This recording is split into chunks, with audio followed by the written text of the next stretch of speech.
আলাইকুম। সালাম। ভালো আছেন আপনি? আলহামদুলিল্লাহ।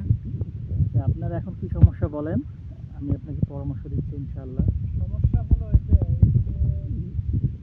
এই সাদা মাছি যাইতেছে না, আর প্লাস এই যে জ্বালা সাদা হয়, লাল হলুদ হয়ে যায়। লাল হয়ে ঝরে পড়ে, এটা কি সমস্যা?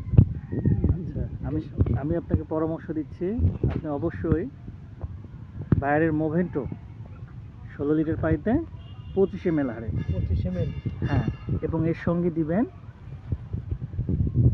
সলুবর ব্রোন 16 লিটার পাইপে 33 গ্রাম হারে। প্রথম স্প্রে দেওয়ার পর 8 থেকে 10 দিন পর পুনরায় স্প্রে দিতে হবে, কিন্তু দ্বিতীয় স্প্রের সময় মোভেন্টো দিবেন না, কারণ মোভেন্টোর 25 থেকে 30 দিনের মেয়াদ থাকে। দ্বিতীয় স্প্রের সময় সলুবর ব্রোনের সঙ্গে বাইরে অ্যান্ট্রাকল অথবা ইন্তেফার কাফা অথবা ম্যাকডোনাল্ডের নুইন এর যে কোনো একটি 16 লিটার পানিতে 33 গ্রাম হারে স্প্রে করবেন। তাতে কি হবে, আপনার জ্বালা লাল হবে না, জ্বালা ঝরে পড়বে না, শীতার্ত ওষুধ না, ফলন শীতার্ত ওষুধ। বেশি আসবে ইনশাআল্লাহ।